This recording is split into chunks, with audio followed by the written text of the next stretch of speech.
right, we're gonna make this one quick.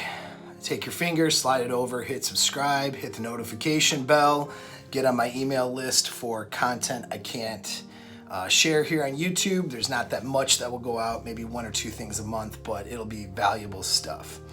And announcements too to any other platforms I might decide to get on with the way censorship is going. All right, let's talk about one thing that you bring to the table as a man, as an alpha man, okay? I discovered this thing when I was really young, before I knew anything. Oh, by the way, I'm pretty woke today. The hat's ironic, in case you're wondering. All right, so this is one thing, okay, that as a man, as an alpha man with alpha presence, okay, as her best sexual option, as your mating option, this is what you bring to the table, okay? This is what you're bringing her. You don't even realize it's something that you're bringing her. And I realized this in my frustration when I was younger, because some of you might not believe it, some of you could believe it, okay? I didn't do well with women when I was really young. We're talking teenage years and beginning college, you know? I was horrible with women, like horrible. The opposite of anything good. I wasn't even average. I was just so bad with it. And number of reasons for that, you know? And it wasn't all these guys who talk about black pill stuff and it's like, oh, it's all about looks. No, I wasn't physically unattractive and I still could not do well with women when I was a teenager and early college. It's just the way it was. And then I figured this one thing out. I had no game. Pickup was something that was in its infancy and I didn't even know about it because it was going on in other places and, you know, there weren't really internet forums for it. It was like late 90s. You know, so I just didn't know, I didn't have any resources. There was no Rational Male book series. There was no evolutionary psych, really wasn't anything I knew about till in, you know, early 2000s. So I just had I had no resources. I was trying to solve a reproductive problem. I was trying to get girls to like me and go out with me, and I was failing. And so I figured this one thing out just by observation.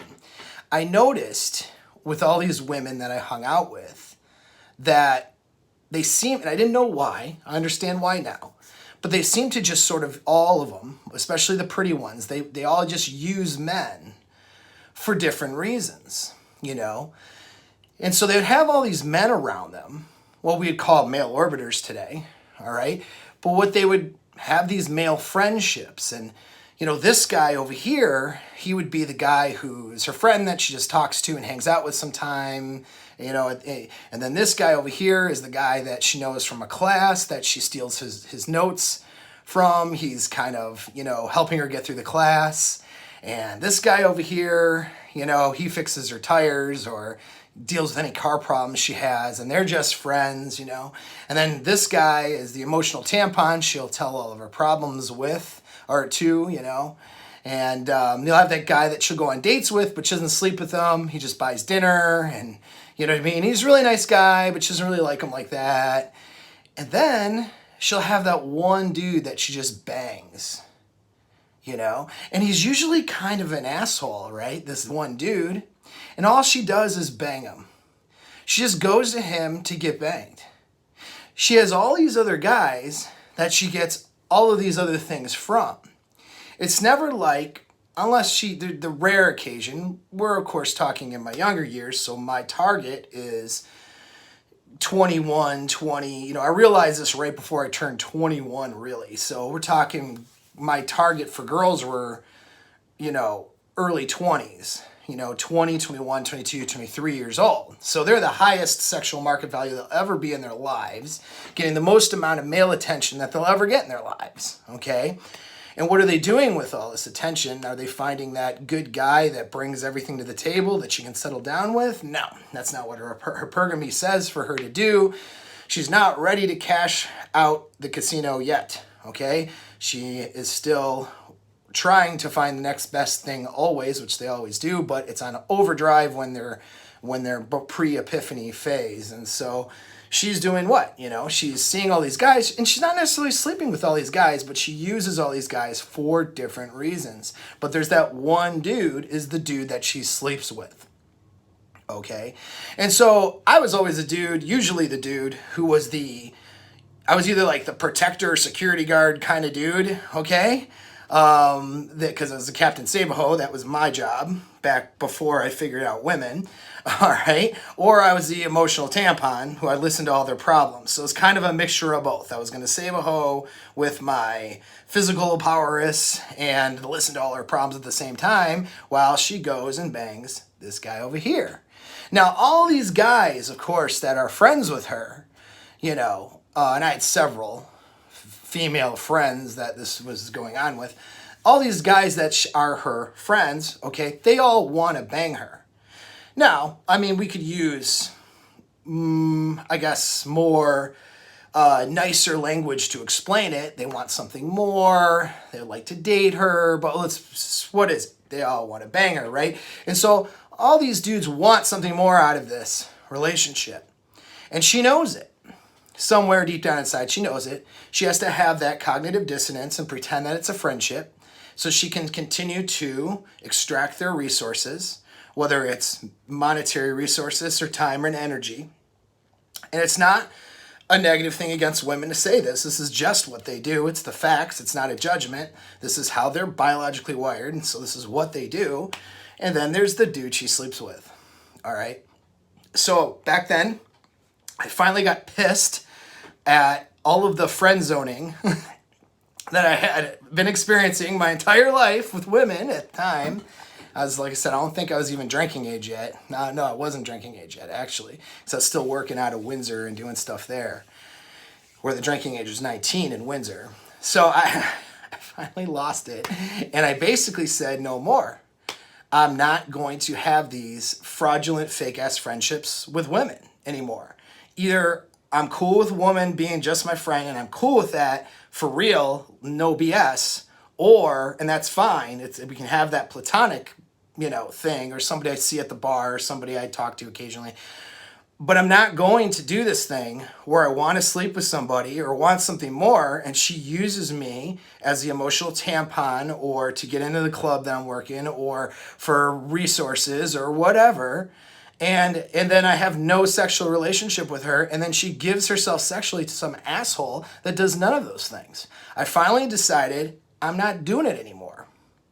I'm not. And so I'm only going to be available for sex. That is it. If it is sex first and sex only, until that they prove that there's something worth more to me than a vagina, and then, okay, cool, you know, I can, you know, get to know them and maybe, you know, we have something more than just we're banging, all right? But that is it. Like, I'm only doing this, nothing, this is first. It starts here and it will end here. Once I made that decision, wow, you'd be, with knowing nothing else, no game, nothing. All I did was put my foot down as a man and decide what I was going to accept and what I wasn't going to accept. And sure as shit, all of a sudden, women wanted to be with me. All of a sudden, I had dates where I didn't have dates before. All of a sudden, I was having sex with women where I wasn't having sex with women before. So, what's the moral of the story? Well, what was I providing for these women? It wasn't just sex, although sex was what revolved around. I was providing her with an alpha presence and an alpha experience. This is what women, all women crave that. Okay? This is why they have sex with the jerk, the asshole that does nothing for them other than offer his penis to her at 2 a.m. Okay? She goes to that guy because she's seeking. Now, he might not be an alpha guy. He could be just a trash, F-boy, right? He could be a weak, sort of beta type guy who just happens to get laid. Those guys are out there, all right? They're, in some context, whatever, alpha, but they're not though, really. And so she, it could be just somebody that, she needs to get laid because, women can't, they have to validate who they are as a person through penis. And so this is just somebody that she can get laid with. I mean, there's all kinds of reasons she picks this guy. He's not necessarily the alpha guy, but the point is what she's craving though, or what she desires, whether she gets it from this guy or not, right, is that alpha presence. That experience, and I call it not even just a presence, but alpha experience. The experience of being with a strong man that takes care of her sexually, where she gets her sexual needs met. She can relax, she can be free, she can be open emotionally because she feels secure with that guy. She doesn't feel secure with him because of how much he loves her and cares about her. She feels secure with him because of his strength. And so that is what I ended up providing for women without having any knowledge or experience or understanding. And all of a sudden, I had options with women. I went from pretty much zero to struggling real hard, being the nice guy that listens to all their problems and wants to take care of them, wants to, would be there for them, whether we had sex or didn't have sex. That guy, the guy they say that they want, the guy they say that, I was the guy they all say that they wanted. And of course, they wouldn't be with me though. They would be with usually an asshole. So that is what you bring to the table as a man. Now, a lot of guys think, like, what do I bring to the table? My wallet's not fat enough. I'm not far enough along in my career. I don't have a sweet enough car, or, I need to get a nice place to provide for children. All of these, I need to buy stuff. I need to do, guys start thinking along transactional lines for what they can offer a woman. They start thinking transactionally, and they totally forget about the one thing that they really want. Well, it's not just sex, although that's part of it, but it's that alpha presence and that alpha experience. Even if you're just chilling somewhere at a house or at a park someplace, just being free with somebody that she sees as her dominant alpha male and her best sexual option. That is what you're providing. And you provide that with no effort whatsoever, just your presence. I mean, sure, the effort does go into working on yourself as a man so you can be that guy and show up and be that alpha guy. But really, you're not listening to her. I mean, you might listen to her problems, but you're not there as her emotional tampon. You're not there to fix her tires. You're not there to buy stuff for her and then she leaves without having sex with you. You're not there. You get what I'm saying? You're not all of these transactional things as a man for a woman who genuinely desires you. What you are is that alpha presence and the alpha, and you're there for her. You're providing for her an alpha experience, okay?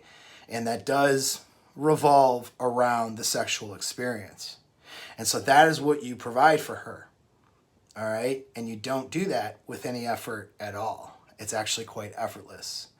So take that to heart, remember it, and take this into your dating life and even into your relationships.